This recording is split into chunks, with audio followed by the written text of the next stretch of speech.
Assalamualaikum warahmatullahi wabarakatuh. Kembali lagi di Jen's Classes Channel, dimana sekarang materi kita adalah tentang TOEFL strategi, terutama dalam menghadapi soal reading comprehension. Nah, tes ini memang untuk yang paper based test ya.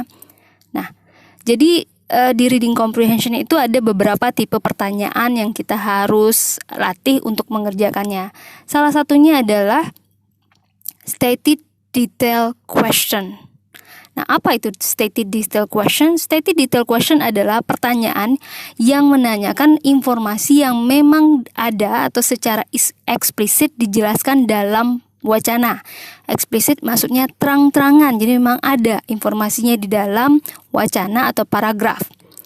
Dan biasanya jawaban dari pertanyaan ini biasanya adalah paraphrase dari kalimat yang ada di dalam wacana. Paraphrase maksudnya kalimatnya berbeda, kosakatanya berbeda, strukturnya berbeda, tapi memiliki makna yang sama. Jadi hati-hati, rata-rata jawaban dari pertanyaan stated detail question ini, kalimatnya baik struktur dan kosakatanya berbeda dengan yang kita temukan di dalam wacana. Jadi kecenderungan kita akan mencari sinonim dari ide yang ada di dalam wacana. Di mana kita bisa temukan bentuk-bentuk pertanyaan dari stated detail question ini biasanya di dalam pertanyaan itu ada kata-kata seperti according to, kemudian ada kata kerja seperti stated, kemudian indicates, kemudian ada kata kerja seperti mention, dan which of the following is true. Jadi kalau udah lihat kata kunci ini di dalam pertanyaan, maka pertanyaan tersebut menanyakan tentang informasi yang memang ada di dalam wacana, dan kita dimintanya untuk mencari sinonimnya di dalam option. Jadi ada kata according to, stated, located, indicate, mentions, dan is true. Which of the following is true? Now, where to find the answer? Nah, jadi biasanya rata-rata susunan pertanyaan di dalam soal TOEFL reading itu disusun sesuai dengan ide yang ada di dalam wacana. Jadi, misalnya nomor 1 ketemunya di line 2, maka untuk mencari soal nomor 2, kita nyarinya dari line 2 lagi, supaya aman. Bagusnya sebenarnya line 3, tapi supaya aman dari line 2. Maka ketika ternyata soal nomor 2 ketemu di line 3, maka soal nomor 3 kita carinya dari line 3 lagi.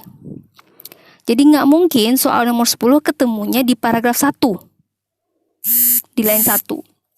Nah, jadi ingat nomor 10 berarti ya di paragraf terakhir. Jadi untuk melihat atau mencari, karena biasanya stated detail question ini tidak dijelaskan line berapanya, jadi kita merujuk pada soal sebelumnya kira-kira ketemunya di line berapa. Maka kita nyari stated ini berdasarkan dari line terakhir di mana soal sebelumnya jawabannya ditemukan. Paham ya? How to answer it? Yang pertama adalah kita akan mencari kata kunci atau ide pokok yang ada di dalam pertanyaan. Apa sih pertanyaan ini yang disuruh kita cari di dalam wacana? Karena kita penting sekali untuk mengetahui kata kunci, karena biasanya di dalam wacana kata kuncinya itu dalam bentuk sinonim lagi. Jadi kita tidak akan ketemu persis seperti kata kunci yang ada di pertanyaan, biasanya masih dalam bentuk sinonim lagi. Maka setelah ketemu, maka kita cari dengan skimming dan scanning kata kunci tersebut di dalam wacana. Setelah ketemu, baca dan pahami itu kalimat di mana kata kunci itu berada. Untuk bisa memahami kalimat, cari subjek dan verb dalam kalimat tersebut. Setelah ketemu, ternyata nggak tahu artinya, nggak masalah. Pokoknya kalau dalam satu kalimat, misalnya satu kalimat itu ada 10 kata. 2 kata kita tahu artinya itu biasanya akan bisa menebak kata-kata lain, insya Allah biasanya. Tapi kalau nggak tahu satu pun, ya udah pakai feeling aja lagi jawabnya. Nah, setelah kita paham dengan kalimatnya, baru kemudian kita cari ide yang sama di dalam option. Ingat, kita nyari ide yang sama di dalam option, bukan kosakata yang sama, bukan struktur kalimat yang sama. Karena biasanya ada jawaban jebakan di option tersebut. Jadi ada option yang kosakatanya ataupun struktur kalimatnya sama dengan yang ada di kalimat. Jangan sampai terjebak. Ingat, jawabannya itu idenya yang sama, bukan kosakata yang sama ataupun struktur kalimat yang sama. Supaya lebih paham, kita kasih contoh. Contohnya paragraf berikut. Pertanyaannya adalah according to the passage, katanya Johannesburg is, katanya. Kita lihat pilihan jawabannya. Nah, Johannesburg itu kita ketemu di line 1. Katanya Johannesburg situated. Nah, kita lihat di situ di optionnya kata-kata ada kata located. Maka situated dan located itu kata yang sama. Maka kita baca situated on a peninsula between two rivers, the York and the James, is a historic city in Virginia.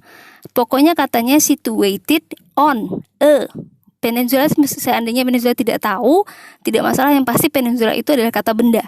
Katanya di sebuah peninsula antara dua sungai, York and the James. Maka kita pahami si Johan ini adalah sebuah kota yang letaknya di sebuah peninsula antara dua sungai. Kita lihat jawaban alpha, on an island. Kurang tepat ya, karena nggak ada menyebutkan sungainya. Bravo, in the middle of a river. Ingat ini satu sungainya, sementara di dalam paragraf 2. Charlie, located where the York and the James meet. Kemungkinan ini, walaupun kalimatnya beda, tapi rasa-rasanya ini, kita cek delta dulu. Ini hilang D-nya ya. Located on a piece of land with rivers on two sides. Nah, perhatikan bedanya. Kalau Charlie tadi katanya where the York and the James meet. Memang kata-katanya mirip dengan yang di dalam paragraf, tapi hati-hati jangan kejebak. Ini katanya lokasinya di sungai, di mana ketemunya sungai, tenggelam dong si kotanya jadinya. Maka jawaban yang benarnya adalah delta, located on a piece of land with rivers on two sides. Jadi peninsula itu adalah daratan, maka sama dengan a piece of land, di mana with rivers on two sides. Jadi kiri kanannya ada sungai. Nah, itu makna dari kalimat di dalam paragraf.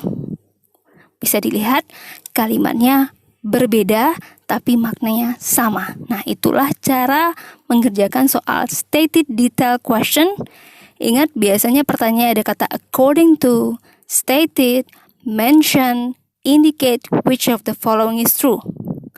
Cara mencarinya, cari kata kunci, kemudian cari kata kunci tersebut di paragraf, dan pilih jawaban yang maknanya sama. Semoga mudah dipahami. Terima kasih. Assalamualaikum warahmatullahi wabarakatuh.